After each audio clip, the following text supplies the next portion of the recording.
Hello, and welcome to episode 185 of the Book Wars pod. These numbers keep getting higher, and I keep being more confused each fucking time. Famously, that's how numbers work. I was gonna say that does happen with you and Nath. Damn She has a words degree. Listen, I meant how are we still doing this podcast? But sure, let's roast how I can't read numbers. I have to say I did embarrass myself real bad in a meeting the other day because I mixed up 5 and 10, so that was good. Anyway, Okay, what? Those are like I get it. 2 of the 3 easiest numbers. Yeah, They but are, like, I get it because they have like I the get vibe it. of cousins who look really similar. I kind of get it. listen, I was trying to like count years and it didn't go so well for me. My coworkers had a good laugh though, so that's also so good for me. I said I was 8 in 2008 a few days ago, and I was not. So That's amazing. I appreciate that this is the bar that you're setting for the rest of the episode. Correct. This is nice. if Yes, you I start mean- low, there's really not a lot of math in Star Wars. famously. It's true, and thank God for that. So we are discussing the second half of Daniel Jose Older's Midnight Horizon, which is the last book in Phase 1 of the High Republic. It literally took us years, but we finally got here, y'all.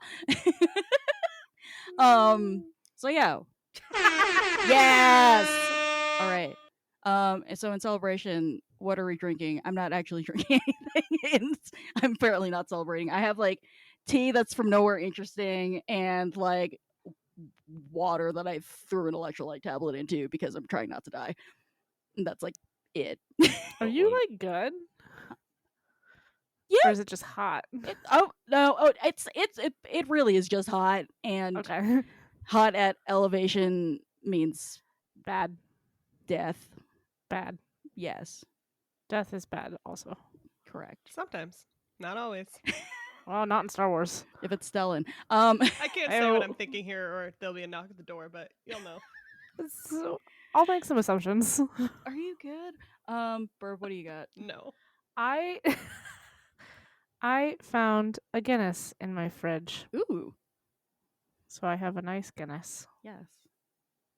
That is delightful. That's a good pour. Thank you. I had made sure to do it like early so I had time to like settle for the first part and then you That's do the wise. second part. I'm I'm not fucking around with it. Rana, what do you have here? I have wine that my aunt brought over on Friday because, well, we all know my views on this country. When she was like, "Do you want to grill up a burger and have wine?" I was like, "Yeah, fuck it." Yep. Sure do. So it is some French rosé that there was one glass left of, and I also have a plate of food, so I will be on mute, so you don't hear me eating cheese and turkey pepperoni and stale bread and peas and olives. So Sounds like a mostly great time. I know. yeah, I keep forgetting that in like humidity, I'm not hungry in the summer until Me too. I don't know, and then all of a sudden I'm like, oh, I need to eat everything. So Yep. apologies. No, What do I you get that. I drink? get that Oh, way as sorry. well. I still get that way here, Yeah. honestly, if it's too fucking hot. So it's been a weird week for my stomach. Devin, what do you have? Right now I just have water, but I do have to let my cat out of the room after eating, so I think I might go make some tea too. So yeah. Fancy. Christopher. I'm sorry, I'm just absolutely mesmerized by the stupidity of my dog. What? Wait, what is he Um, doing? He's like behind me, so I can't actually Yeah, see. so he like pushed his food bowl under a box first and foremost while Of trying course. to bury it. Then, in doing so, spilled some kibbles like you do. Spent a good 5 minutes trying to bury them with a blanket, and then realized they were kibbles, quickly dug them up and ate them. Then moved the blanket like a good 2 feet to the left and is That's- now still moving it, trying to decide where he's going to Okay, be. so even better, that's not a blanket. That's just a very fuzzy Sorry, that's sweatshirt. a sweatshirt. Yeah, that's that not I a blanket. That's like his Aw, favorite Orca. thing. So yeah, he's doing that. I am drinking I am drinking whiskey. It is Japanese whiskey. You said fuck hydration, bro. Okay. Yep. It is the Hokushu from, I think, Suntory. I was gonna say from the airport. It is from the airport. fun Literally. fact. Why not Um, both? Well, so Oh. all right, it is Suntory. So here's the thing. So we went to Japan, and what I learned, and I was really excited to get whiskey and to like buy whiskey and bring it back because like fucking Japanese whiskey is amazing, and it's very very expensive in the United States, and everything is cheaper in Japan because the yen sucks. And it still sucks. So if you want to go to Japan, I promise you, it's cheaper than you think it is. Dollar sucks now too, though. No, not compared to the yen. No, like the yen's like in the shitter, bro. The Like yen's it's like post-war bad. yeah, it's like kind of fascinating in a horrible way. But anyway, so to continue on, I discovered that you can't actually buy Japanese whiskey easily in Japan because they ship so much of it to America where they can sell it for more. It's actually extremely hard to buy good Japanese whiskey. So we went to like probably solidly like 10 different liquor stores in our final week in Japan looking for. I had like a couple bottles I was targeting. I had Um, a great time being Kate loved it. dragged Kate loved it. to every liquor store and also every single Pokemon Center in Tokyo. All right, the Pokemon Center was entirely for me, but let's not pretend Kate didn't buy skincare at every single one of those liquor stores. Shut up, you. And so, like, our last night there, I finally found a bottle they had, like, just restocked, like, that day, because we had checked the night before. At the camera store, no less. At the camera store, yes. Not kidding. Stores in Japan are very weird, or very different. They don't work the way stores here do. Everything is basically Bed Bath & Beyond. That is a disgustingly apt Yeah, comparison. thank you. I don't like it. And so I found a bottle. I was like super excited. It was only $50 American, where in the US it would probably be 100. So I'm like, fuck it, let's do it. I bought it. Then the next morning we're flying out, and I stopped by the duty free shop, and a bottle that I had not been able to find because I'd had the Hakushu 12 year before, and it's like my favorite whiskey ever. Hadn't been able to find any of it. Go to the duty free shop, and there's like a special edition of the Hakushu called Japanese Forest Edition.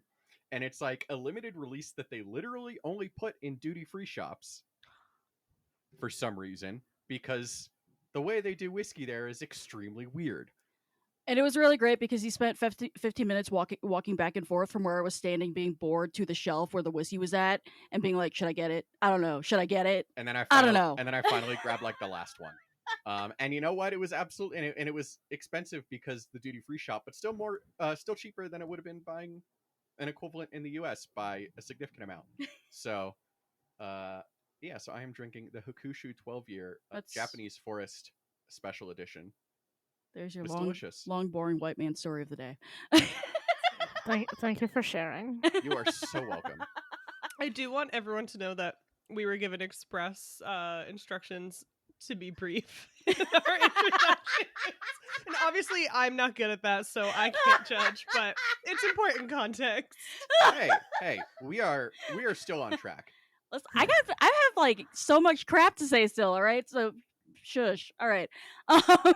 So before we get really into the shit posting, so I have been promising y'all a contest. So we're gonna do that to celebrate the fact that we are back and putting out episodes consistently, which is weird. And actually reached the end of phase 1 of the High Republic, even weirder, and we're about to start phase 2. So this is gonna go like the last contest I ran, which you probably not were around for because it was years ago. But anyway, like before grad school. But the idea is please donate to your favorite cause. Email the pod proof of donation. I don't need I don't need to know that you account routing number, Yeah, works. what's the number on the back of your credit card, actually? I really don't care if you donated $2 or like $2,000. Like, I understand like shit's rough right now, but please, if you would email proof of donation to bookwarspod@gmail.com, you will get a raffle entry. I am giving away kind of these like vaguely themed grab bags full of like pins and stickers and shit. So yeah, donate to a good cause, possibly get free shit. If you need a recommendation on a good place to donate to, we are highlighting the Harriet Tubman Center in LA. I think we've said before, but their website's kind of wonky. So if you go look up Harriet Tubman on Linktree, all their links will be there. Please give them money so they can buy a domain and not be using a generic Google site like keyboard smash of a thing. But what they are is a social justice group committed to fighting racism, organizing for immigrant rights, queer rights, and fighting against U.S. imperialism. And basically, they've just been kind of like a central clearinghouse for a lot of the protests going on in LA around, obviously, ICE. That was very much in the news, but also protests for Palestine and all sorts of other things that are fucked up going on right now. So please give them your money so they can organize and have resources, including a website that people can access easily. um all right, all that being said, uh I I put this topic first because I was like, what better way to? Speaking of authoritarianism, I know, right? I was like, what better way to jump into to fiction by talking about connections to horrible ass real life shit.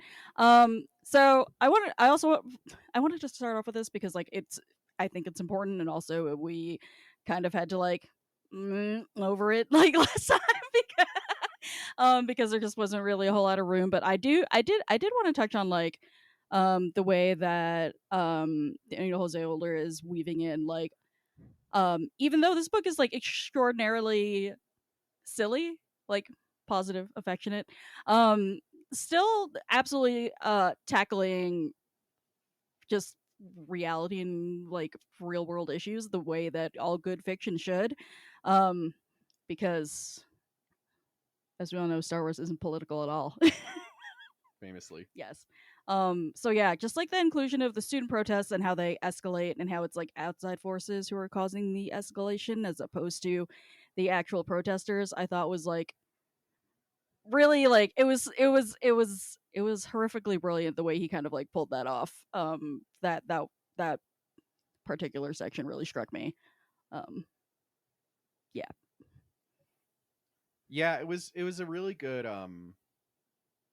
I really liked the part like where Crash is at the end, or like toward the end, and like basically like realizes that like there are these inherent conflicts of interest, like you were saying, where she talks about how there wasn't any way to opt out of politics. Mm-hmm.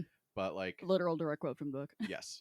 But it takes like her like seemingly convoluted like moral quandary of like, do I do my job that I've been hired for and I need to do to continue to work in my chosen field, or do I like go with my heart? And it like kind of like sets it up as almost this impossible choice, and then she makes the choice actually very easily.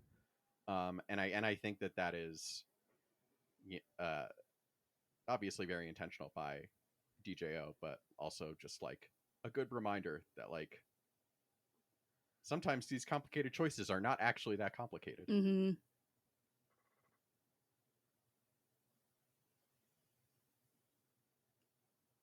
Cool. That's our show, everyone. Yeah, I know. Sorry, I thought Burb was gonna say something. You looked like you were. I was agreeing. She made that choice real quick. I don't know. There was a lot going on in this half, and That's fair. I think like it just all happened very suddenly in a way that I don't know if I've still fully processed it, and I've already read all of it. Because like 1 minute it was like fun and a romp, and then suddenly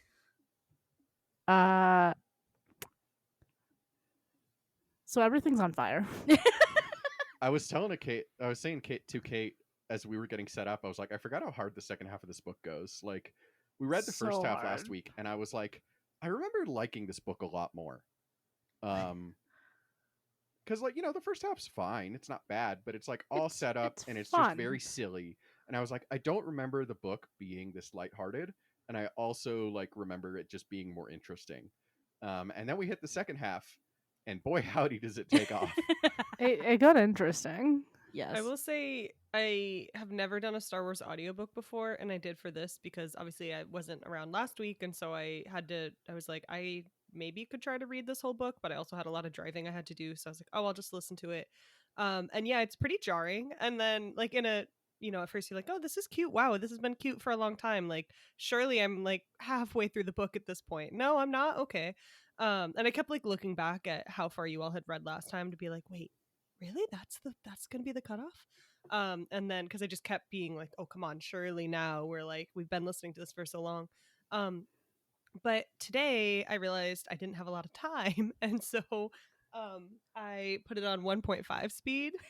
But it was right around the time that shit like really popped off in the book, and so I was like, oh my god, It's like, already at what's 1.5 happening? speed. Like, what the fuck is happening? this is turbo. I really felt like I had some reading comprehension issues, which I may. But then all of a sudden I was like, oh no, like this shit is going down immediately. And it was weird to have it like, one, I definitely don't retain information the same way when I hear it. And then two, it just was such a like marked difference in terms of the pace. I liked it because I think it helps really capture the way you feel when you're in those sorts of situations. But also it was kind of hard to keep track of all the things that were like, oh, another thing's happening. Oh, except this one slowed down flashback. Okay, all the other chapters are super, super, fast and important. So I don't know. It was weird to hear it in that way. It was fun though, for Yeah. sure. Yeah, I think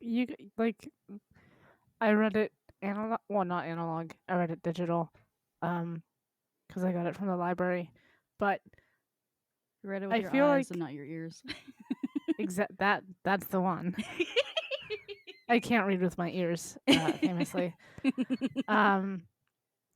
But so I mean, always I feel like when we kind of get to the ends of these books and we get more into the action, like the pace picks up a lot too. But I think just like we said before, like it was very sudden, and that is like kind of like you were saying, like very true to like what happens when the chaos just hits. Like the whole vibe just changed immediately. But I thought that was neat. It is really interesting reading it now in the current hellscape, because that's kind of what the news feels like sometimes these days. It's just like everything horrible always happens so much, and I'm like, yeah, it's like it's almost hard to know where to focus your attention sometimes, and some of that is by design, but it's like the horrible like First Amendment rights being violated, and also militarized police, and also we are stacking a whole bunch of cops who are loyal to one fucking dude all up in here. None of this feels like reality at all. I've never heard of her. No, none of that. Oh god, I had a thought halfway through that. What was it? Just like with the everything ever all at once. Yes. All the time, all Yes. bad. Yes. I do think, and I don't think we have this anywhere else really on the outline, but I think that like I really underestimated the Nile at the beginning of Phase 1. You and the entire Jedi Absolutely. Order. Well, yeah. Well, just I'm not call a her fucking Stellan. Jedi, so, No, like, I would never. don't you dare. I would never. I would never. Changing your contact in my phone right now. Stellenberg. Oh my god. Just like it is by design, and it is very well. Like, I think this is more calculated than whatever the fuck is happening in our world, because I'm just gonna leave that. Yeah. But like, I thought it was interesting. When we were looking at kind of everything about the destruction of the Starlight Beacon from like everybody's points of view, from folks who were on the Starlight Beacon. It was like, oh yeah, they're attacking stuff throughout the galaxy, and we saw a little bit of that, like on Takodana in the comics, and probably other places in the comics that I definitely remember. Yes. But like seeing it here was very interesting. It's like, oh, like halfway through, I realized I was like, oh, this is part of the plan the whole time. Mm-hmm. Right, Everything's right. bad, and it's going very well Yes. for a Yeah. bit, like in a bad way, but Right. Yeah, this book for me was really a slow burn in terms of just like obviously it reaches a very sharp crescendo, and also the way that like various bits of the climax were obviously seeded throughout the book. And I'm reading it, and when Ram goes to the shipyards and he's having a grand old time like he's at fucking ship Disney World, and he sees that really old starfighter, I'm like, this is definitely going to come back later. that's in the literature world we call that a Chekhov's gun. Indeed we do. But yeah, like, I mean, I was like, this is very obviously gonna come back later, but I didn't think it was gonna come back in the most chaotic way fucking possible. And like, the first half of this book is chaotic in a, oh, this is fun, like Reith and Ram are doing slapstick, and then all of a sudden, like, Reith's having the worst day of his life. He's like shot up and he got shoved in a box, and then he like fell out of a ship. And like, I'm like, this poor child. Like, It's a very long day. Worst day of his life so far. I mean, that's true. And then his dad up and leaves him, and I'm just like, what's happening? It was bunches. Also, can I need a sidebar for Barchi Bar, who wholesale died and nobody had any reaction to that whatsoever. He No, but for real, he just fucking he just straight up fucking died. And I think it was like Cantum who was like, oh man, that guy died. And then nobody else said anything, like he hadn't been employed for Crash hadn't been employing him for like years and years. I was just like, damn. They were all very distracted. Yeah, but they're at our mom's house and they're like, oh, thank God we're all alive. Let's, eat Fuck soup that and guy, shit. And then, Listen, nobody cares about Barcher, but what? Listen, there's a hierarchy in terms of likability in Crash's crew. There's Prybolt. There's the other guy who got killed with Prybolt and was mentioned a couple times. And then there's Barchabar. Oh my fucking God. Yo, poor Prybolt, though. What a horrible way to go. All right, Prybolt. Yo, horrible. I know. It's also like what I feel like it would feel like if I didn't wear sunscreen and I went to Australia. Just low key. That's my imagination. I was like... from what I've heard, if you go to Australia, you might meet Prybolt in the wild. I think it's true. Yeah, I think he'll just pull up and pick you up from the airport. Like, yeah. Oh my God. I was going to say, I feel like that's what pouring salt on a slug feels like for the slug. Probably. Famously, isn't that exactly what happened here? Except the salt is the sun. Except the salt and he's a worm. Okay, what's the difference? Listen, if we're talking about slugs in Star Wars, we're talking about huts. I feel pretty confident about this. Okay, he was not a hut. Exactly. That's what Oh, I'm fuck. saying. Shit. Thank you for agreeing with me, Miranda. Herb, you went right for that one. Oh boy, you just jumped straight into the wall, friend. I also can't read. It's okay. Not with your ears, anyway. Oh my God, Jesus I love Christ. that we're a book podcast of all illiterate people, except for my Kate, who God. can read but not do numbers. And those things coincide more often than I want them to, so that's good. All right, so let us dive into some of the character things. I already mentioned Reith and Comac, but we can talk more about them. So like, when I started this book, there's this conversation that Ram and Reith have right when they get to Corellia, and they're like dumping all their shit at the temple, where they both kind of feel super stuck in terms of, everything going on around them seems so much bigger and more violent than they have any control over. And Reith's response to that is to try to figure out like what's the thing he's supposed to do next. He keeps talking about like there has to be a path here, and Ram's just full on dissociating from his feelings. And interestingly, we also have Comac in the mix, just having the weirdest time, just like full on fucking depressed, as a reaction to all these dramatic things that are going on. And so I thought it was interesting to get all these different manifestations of trauma, but also how they deal with it is like suitably very different. And the kids handle it way better than Comac does. I don't know what the fuck what he just rage quit. Like I just like I guess he in the book and he was like peace, and I was like excuse me. When the Do you going think gets that tough. I respect his rage quitting is influenced by the fact that he just relived like the time that he felt free and not like he was obligated to be a part of the order? Like, do you think that influenced him to be like, oh, actually, I do have a choice still, and like, and maybe also the fact he'd come to terms with the fact that he thought Yoda was dead, and then this little green I think you might buddy. be confusing Cantum and Comac. Oh, I am. But I, Yep, I don't think that's a 100%. bad point though. Like I was just thinking about I think I realized definitely while I was reading the book and not just 30 seconds ago that like you can you can look at Cantum and Comac talking the whole time, and Comac's like, no, tell me more about when you walked away from the order for a whole year. And I thought he was just like being a nosy bitch because like we Same. love tea.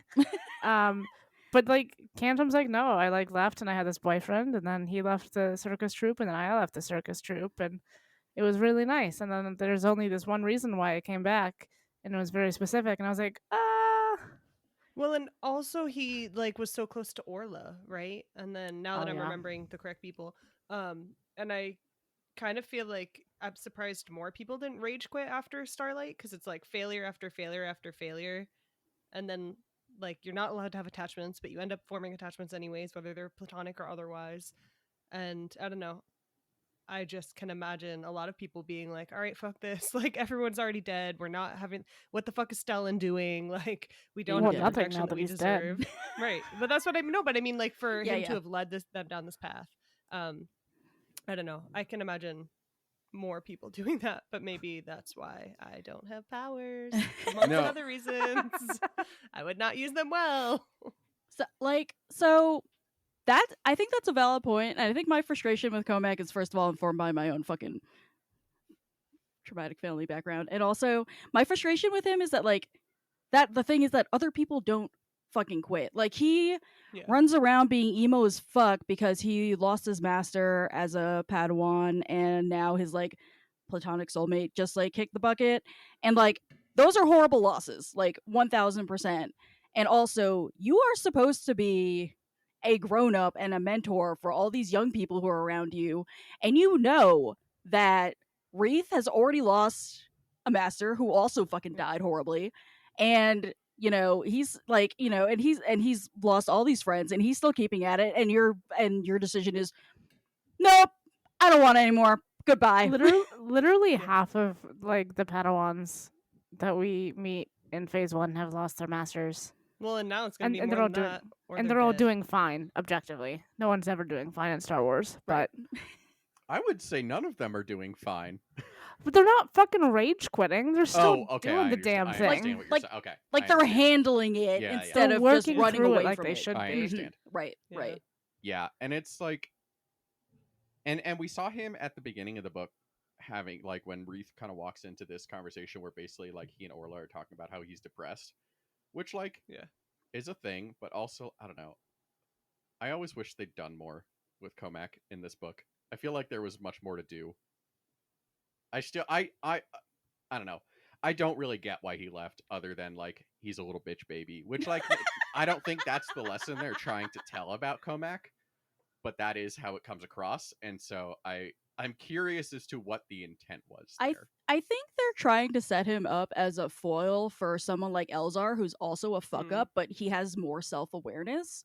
And he lets other people balance him out. He lets Stellan and Avar balance him out, whereas like He lets Avar balance him out. Yeah, he does. Heyo. Lord.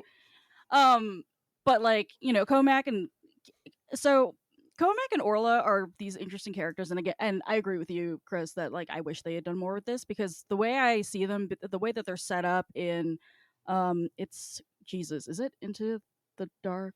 Yes. When they're introduced and they have the flashbacks to them being Padawans, they're kind of set up to be kind of opposites of each other, where Orla's kind of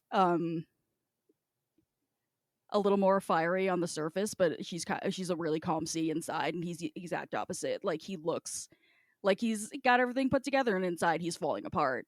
And now that he doesn't have Orla to bounce him out, he's like, well, what the fuck is the point? And I'm like, well, the point is you willingly adopted this fucking child, and now you're like, well, I'm gonna throw you a graduation party and then go out to get some milk. Good luck. I was gonna say he was gonna go out for cigarettes, but he just handed the cigarettes over and walked away. Literally, yeah. Like just like Reith comes out of this hug like, why am I holding 5 different things? Like, you know, like, I was just like, oh no. But yeah, no. And then he just like peace, and it purposefully felt abrupt because that's how it felt to the characters, but also just I have a lot of frustrations. It's fine. It's fine. I Yeah. had to rewind it to make sure I was hearing correctly, but I still thought it was the other person, so don't do 1.5 speed. But I will say, like, Kate, I think you're right, because the way, like, about that comparison with Elzar as a foil, because also the way that they handle their sort of being lured into the dark side is very different, in the fact that, like, we know that Comac is, you know, open about the fact that this is happening. He mentions it to people, whereas when we think about the last book, I've forgotten all of their names, not the one we read before the comics, when Elzar is having those same thoughts, right, he's very careful to try to cover it up. He's very careful not to be open, and other people can feel it, and they're very clear about, like, we know something's going on, and he's like, no. So I do feel like even that sort of navigation of that path, which must be a common one, is done in such a different way that I was thinking back to Elzar in some of the ways that things were popping up later on with Comac. Maybe that's because I missed a whole book earlier, so like maybe I missed other characters doing the same thing. But to me, they did feel similar, so I'm glad you brought that up. No, I think that's a great point. And the other thing that I thought of as you were talking, Kate, to build off of, he's a foil to Elzar, but I also think he's a foil to Cantum. And like, we see Cantum literally letting go of Yoda, of Lula, of, you know, everything, and just focusing on what is in front of him. And Comac is unable. Okay, I'm starting to understand what the intent was, but it took me reading this book twice and then hearing y'all talk about it to get it. Maybe I'm just smarter than you. I mean, I've never argued that. But like, it is like you see Cantum letting go of everything and just acknowledging that there is now and there is no certainty going forward. And that reality really breaks Comac. Like, he is unable to bend the way that Cantum is, and unable to let go and acknowledge that things will change. And so he breaks. But also, he thinks that it's the Jedi who won't change, because he's like, everything, like, the universe is like this, like, or rather, the galaxy's like this now, where all this terrorism is happening, and we're just still doing the same thing, and what use is that, is his point of view.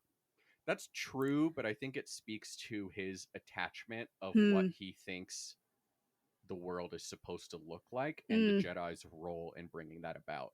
Because, I mean, he sounds very like Stellan in a lot of ways. Oh, God. In this kind of militarized protector of the people version of, or sorry, protector of the institutions specifically version of the Jedi. And I think he kind of loses sight of, like, listen, yeah, it's bad that the Nile are here. You know what we can do now? We can save some people. So let's go do that, and let's figure out the rest later. And he's really unable to let go of that. And I think that speaks to, and we're going to talk more about attachment, but his attachment to the future that he envisioned and the life that he envisioned for himself, and the fact that that is no longer in reach just completely shatters him.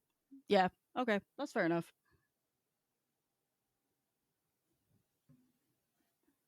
Sigh. Being emo is bad for you. Ask me how Famously. I know. But also, like, who among us hasn't been at a party where somebody gets too high and decides they want to run into the woods? Like, you know? I hope we can all admit the way he did it was hysterical. Like, I'm sorry, but like, I was just so, did I miss something? I like had to rewind a lot, because how is that your response? Like, okay, I can't do this anymore. Here's my lightsaber. What? Goodbye. Or you literally Just run off. Just So- very sudden, like So can I say, I no. No. well, all right, fine. No, I'm kidding. I'm obviously going to talk. I'm a white man. Mother of God. But so when I like picture the characters in my head, Comac is like very Keanu Reeves vibes, And it works so well because you're like, what is all this stupid shit you're doing? And then you kind of picture Keanu doing it and you're like, oh, now it makes sense. Stop, it's funny. I can see it. It's not how I pictured him, but I can see this. Yeah. His manner, I can, yeah, I see what you, I do see what you're saying. Stop, I have to like rethink about this entire book like that now. I want to go back and read some of his quotes in like Keanu voice. Yes. You know? It Right, would help. right. Oh my gosh. Also kind of kind of a sidebar, but also related. Like, if we're talking about, Comac and Cantum being foils, like, I just love that Cantum came back to the Order through the great Star Wars tradition of accidental child acquisition. And That was oldest time. I know, like there's like a fucking force sensitive child distribution system happening in the Star Wars universe, which is very funny to me. Lula was brought by the stork. Exactly. But yeah, and like even then, he's just like, he's known her since she was like 3, and he's like, all right, like any good parent, he's like, it is time to, let your fate be yours. Which I think is nice. So, anywho, again, I that's love neither here nor the there. I did a good. Oh my god, that so was cute. so cute. And then when he repeats it back later on to Yoda, and he's like, "I did a bad." It's like so good. So good. That was adorable. I like that a lot. Sometimes Yoda is more than war crimes. Very occasionally. Rarely. I don't know about that. Yeah, fair enough. All right. Well, you brought up attachment, so I'm gonna let you. I did. Do we want to talk about Wreath and Ram Oh, first? I mean, Or do we want to skip to attachment and come back? I think we can skip to attachment. I think this is probably woven in. Yeah. That's Also, fair. just to say that they're just like dealing with stuff better. Like Ram's just like, oh, it's okay to have feelings if you don't let them get out of control, and Wreath being like, oh well. Kind of Yeah. honestly, he's just like, everything's weird. It's been weird for like 2 years, so let's just go with it. Yeah. But no, I mean, I think it's really interesting that like the Jedi in this era are like undeniably extremely attached to many different people, to their friends, Everything. to the people they care about, and that's obviously is somewhat different from the prequels, where they really preach this non-attachment, and to the point of like Anakin confides in Yoda, I'm worried that someone I care about is going to die, and Yoda's like, have you considered not caring? I have a question for the group about this after. Okay. But I just find it very interesting because the High Republic has really, and this kind of golden age mindset for the Jedi has really leaned into this different interpretation that I really kind of think back to.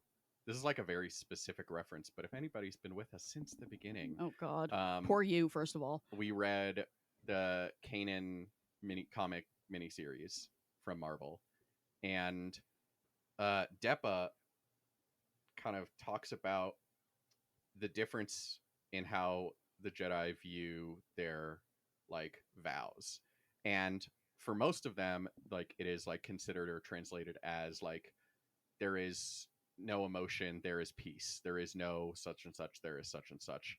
But Depa specifically says no, it's emotion yet peace, and it's finding that way. It's not about excluding feelings because you can't, that's just not possible. Like they're all beings, they're all sentient, they build relationships, and those relationships make them stronger.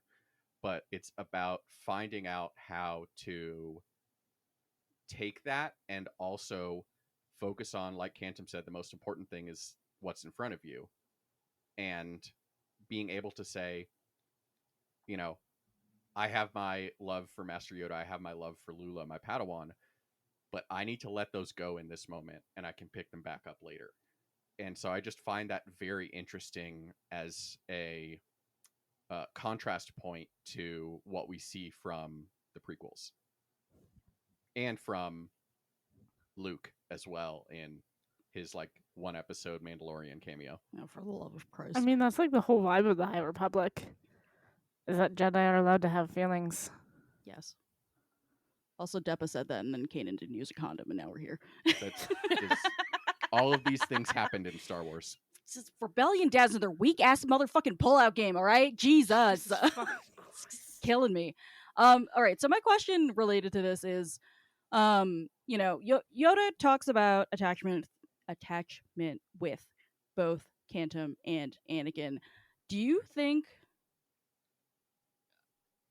between those two, is it a difference in what the advice that Yoda actually gives them, or in how each of them, Anakin and Cantum, receive it? Yes. Why not both? Fair enough. Yeah. I do think there is a distinct difference in how Yoda gives the advice. And I think that is, I mean, Yoda in this and in this whole era he's very Empire Strikes Back Yoda. He's like, I'm so funny, little guy. Yeah, that's fine. Keep it, leave it in there. That's fine. We're doing it. We're just doing it live. Kate's face, like she's Kate contacting a is- lawyer, a Kate is divorce deeply lawyer unsettled today. at this moment. I Kate is unmoored. You are possessed by demons? Like, I don't know what the fuck that was. I was just gonna make a joke about crazy old man Yoda beating droids with a stick, but no, you had to take it way too far. I also like I that did your the voice. impression speaks with like a normal diction. Above all, like And the voice, also whatever like we more can't Elmo do, but than like Yoda, but I- like it's fine. You all Why not? understood, so it got the point across. absolutely Elmo dressed up as Yoda for Halloween. I'm quitting the pod. Holy shit. Why not both? But anyway, so he's like this very silly, carefree, like being, and obviously he's a being like of immense power and like So silly. gravitas. I'm gonna go missing for a year and then bring back a mummy, but yeah, go on. Yes, correct. But like it's like classic quirky Yoda, like but and in the prequels he is very dour and serious and secretive, and like he's always mysterious, but he's specifically secretive in the prequels, and that I think is something where he has gotten too far into the weeds of like, hey, it's war, people die. Whereas in this, he's like, hey, we all care about stuff. It's okay to care about stuff, but it's more important to keep focus on the task at hand. And that is where I think they failed Anakin. Because, like, yes, Anakin was absolutely, like, not on a good path by the time he talked to Yoda. Speaking of being emo is fucking bad for you. Yeah. You just had Welcome to the Black Parade blasting on repeat. Leave me out of this. Oh my god, cut his life into pieces. Cut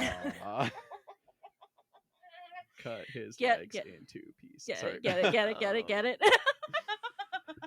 Oh, But yeah, God. so I think it's both. I'm not even drinking. I forgot the point, so I'm just gonna end with I think it's both. I will Both say is good. also. Oh, sorry, Burp. I just said both is good.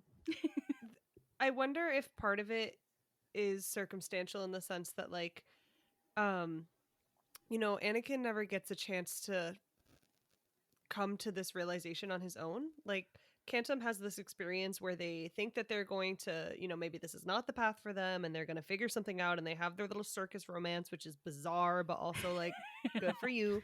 Imagine joining the and- circus, though. Happy Pride. Right, that's like... the things I want to say about that, I'm like, no, I guess I shouldn't say. But yeah, Imagine it's joining the strange. circus. Imagine fucking a carny. That's no, but Not actually, again. like, the way DJO uses language like live and strong, I'm like, can we chill out? Like, what sort of fantasy do you have? You know what? Not king shaming. Do your thing.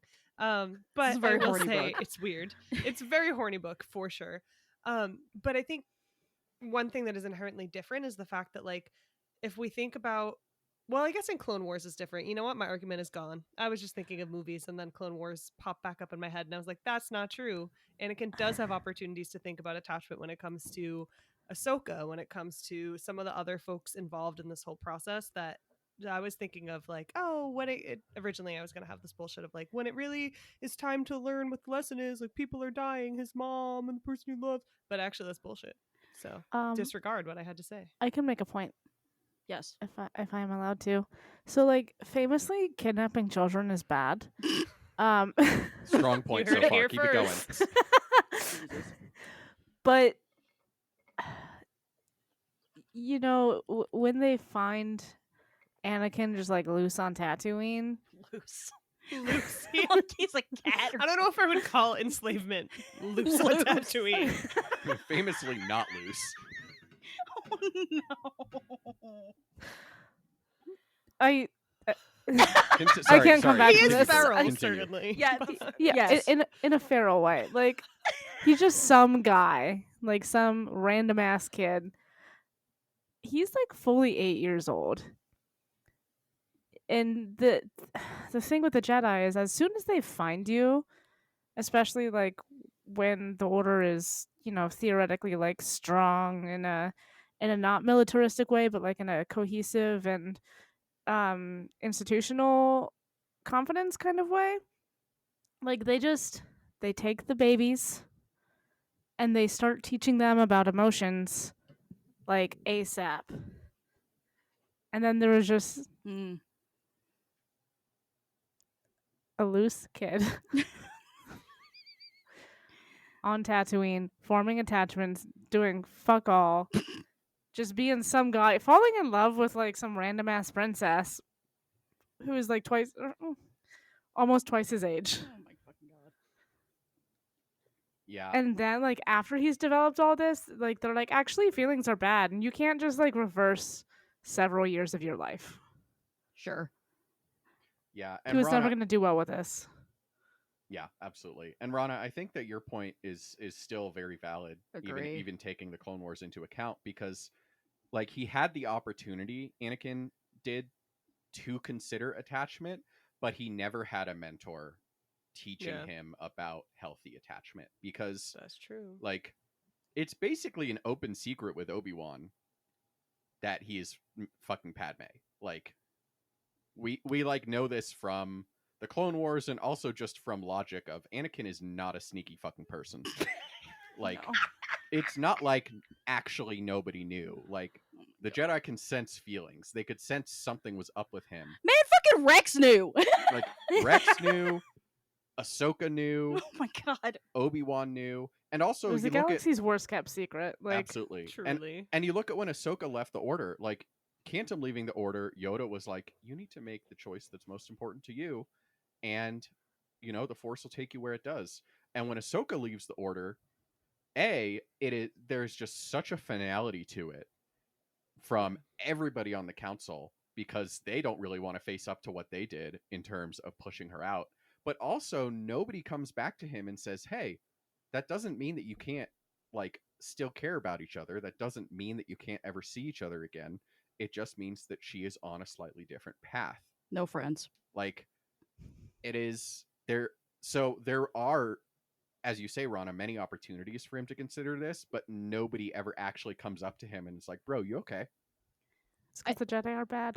I think also like one thing that's happening, and I asked you about this while I was reading the book. Like I was noticing, so like, you know, everybody was like celebrating Vern being like the youngest Jedi Knight in generations, and now we're just like, you know, Reith just graduated and he's like what, like 17, and like, I think Court and Farzala and all of them, like they're not like too much younger, but still like a normal apprenticeship like time span probably lasts into your early mid 20s or and longer for Cantum, and they're just kind of, because of the pressures of what's going on, just kind of like it's almost like a fucking Jedi Knight factory. They're just like pushing these kids out into the world and there's no room for them to actually figure out what the fuck they're about.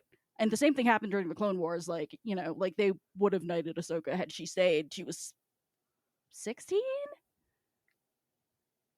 I want to say. Yeah. So, which is bananas, but okay. So anyway, the point is, Rana, you made a good point. Oh my god, first time. We should celebrate that one of you guys will give me something important and leave forever. Kate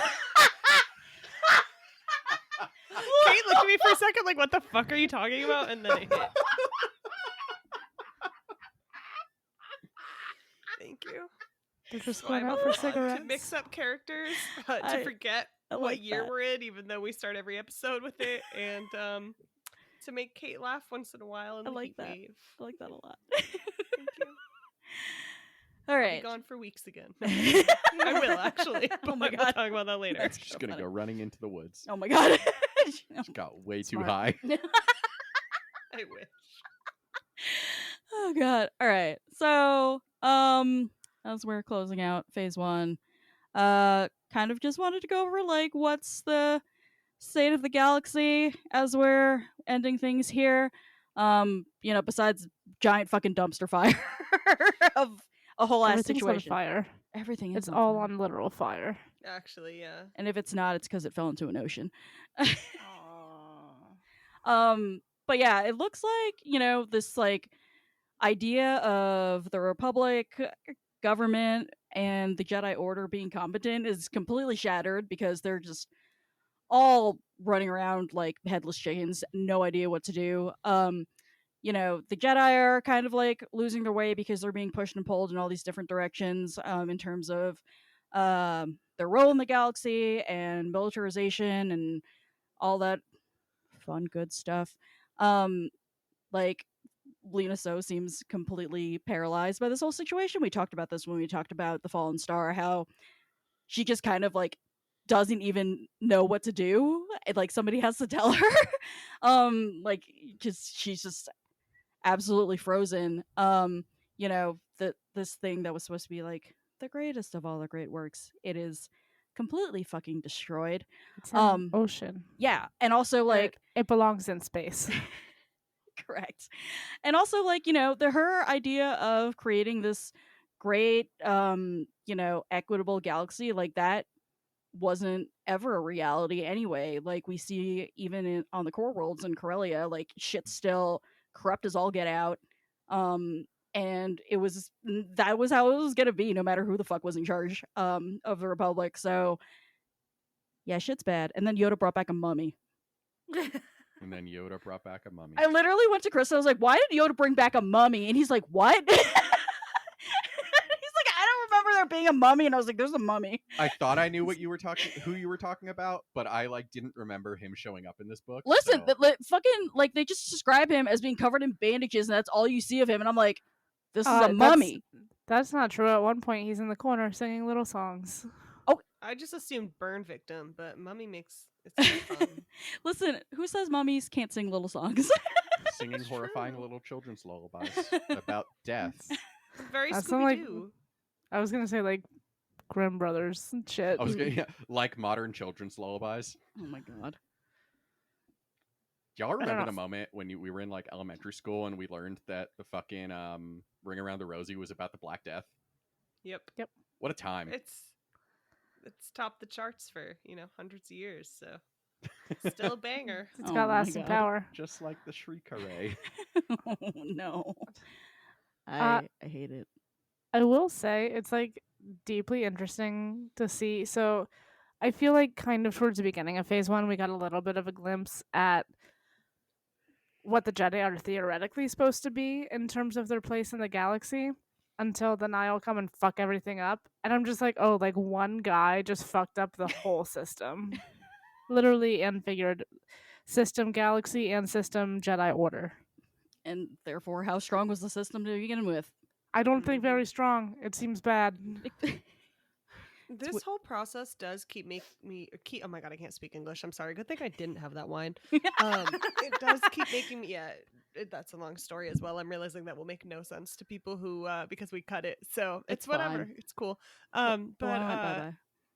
I'm really curious about like how the hell do the Jedi get back from this? Like they've lost so much of their reputation in my mind. Maybe just because they can do magic or whatever the fuck. Yes, Burb. Famously, they don't. They don't. was gonna but say, also that's they the kind neat of part. do. Like the thing is, they don't. But even the ways that we see them in later on, I can't talk. Oh my god, am I having a stroke? Oh my Do the gosh. thing. No, okay, I'm good. But like. At different points at which we interact with the Jedi and see the Jedi later on, even though they have fallen significantly, they still, in my opinion, with how much they fucked up, like this is past PIP level. Like they have to maybe lose their jobs. Yeah. Like I don't understand how they still have a reputation at any. I'm not in HR. I don't know why I'm using this sort of language. I loved it. It's Put the what- I Jedi mean, on a pip. An analogy. Yoda putting someone on a pip is an absolutely hysterical. Oh my image. I god. just feel like he'd keep hitting them with the stick. You know? The beatings That's will Yoda's continue until you are a real Jedi and you have no feelings. Tried that with Anakin, didn't fucking work. Oh my fucking god. It did work on Luke though. It's true. He did get. Oh man, that kid probably had so right many up until concussions. his temple got destroyed. Yeah. First parenting tool ever, a stick. No, I'm just kidding. Sorry. Don't call CPS. I don't have That's any not children true. anyway. The first tool is the back of your hand. I know. I was thinking that as soon as I said it. Or the front. I was gonna say, what about the front? We all have problems on this pod. It's fine. That's why the one person with a child left.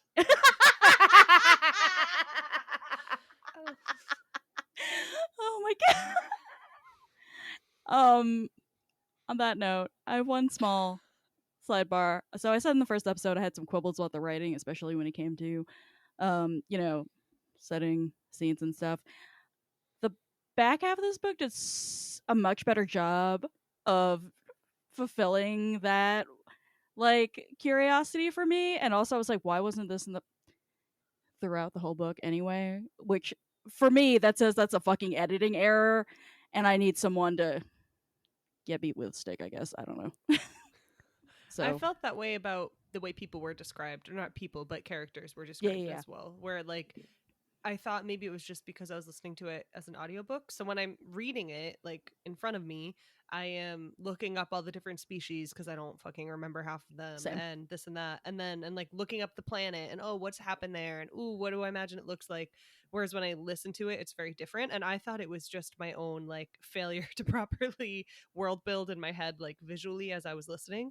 But once I saw your notes in the last oh my god, what the fuck is wrong with my brain? Once I saw your notes in the last episode notes, I realized that yeah, it definitely is a trend. And I think you're not wrong about the comic stuff. I think there's a lot of levity which Star Wars can use, and I think it really leans into like the YA aspect of it in that sense. But yeah, I hear you, and I do agree. Like, man, I love a couple sentences about trees. You know? No, We love trees. buildings, The furniture, right? I was gonna say, famously, there are no trees on Corellia, but there definitely are buildings. right. I don't need it for Corellia, but even like in a flashback. A lot of or- sewers, though. Love a good sewer tree.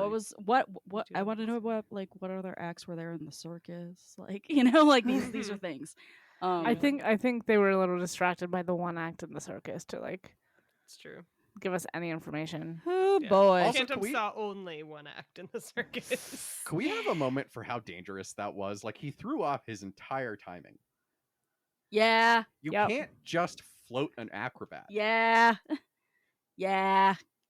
It was at the end, so like maybe, but no, you can't do that. Yeah, but that's how like Spider-Man broke motherfucker's neck. So like I'm not playing around with any of that.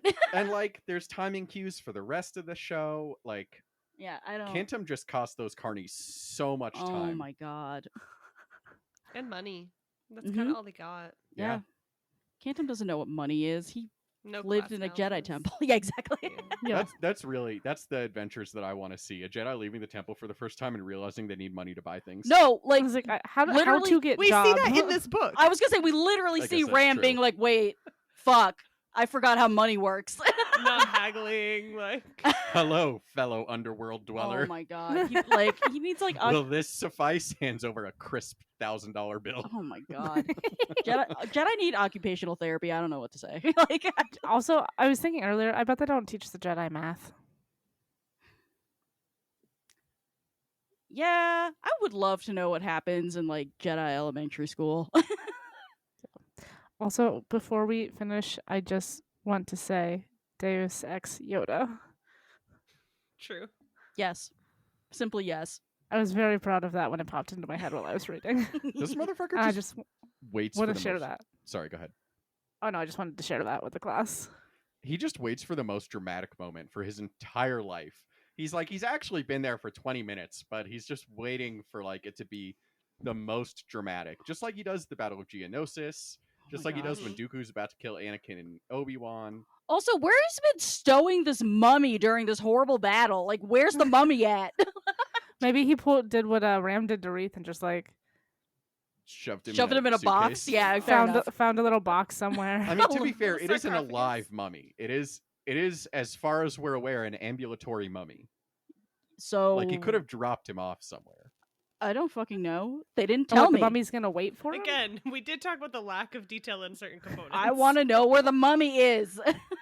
Devin has ideas on where the mummy is. Is that what I'm seeing? Yes. Can you, by definition, be an alive mummy? Scooby Doo would People- say yes. I was People gonna do say, it at can you Halloween all not? the time.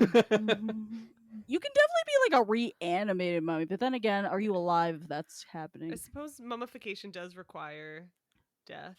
But I it's think we also just not mean the visual certain. shape of a mummy. It's not certain that this is a mummy. It's just Right. somebody wrapped in a lot of bandages. My initial idea of A burn mummy. victim could be true. It's true. Just saying. Burn victim mummy. The great But thing mummy is, sounds better. Why not Double both? mummy. the great thing is, we're gonna see the mummy depicted, and it's creepier than you think it is. Oh, okay.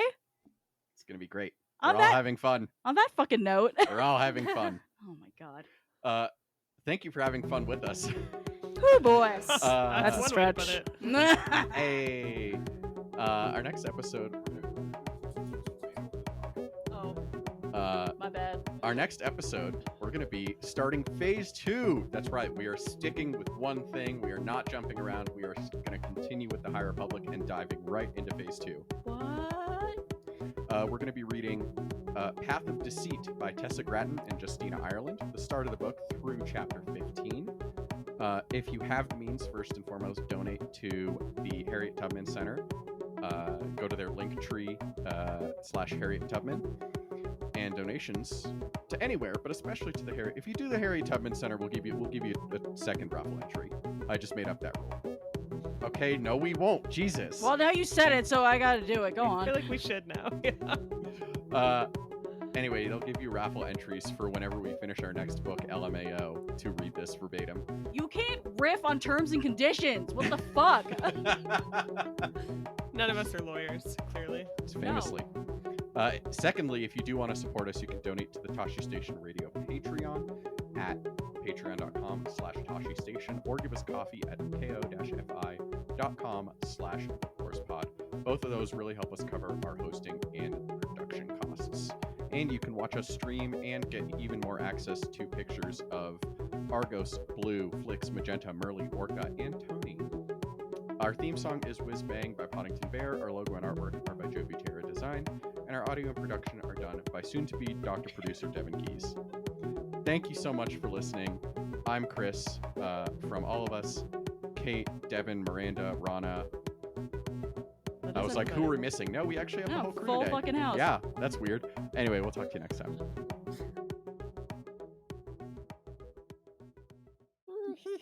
I'm so funny, little guy.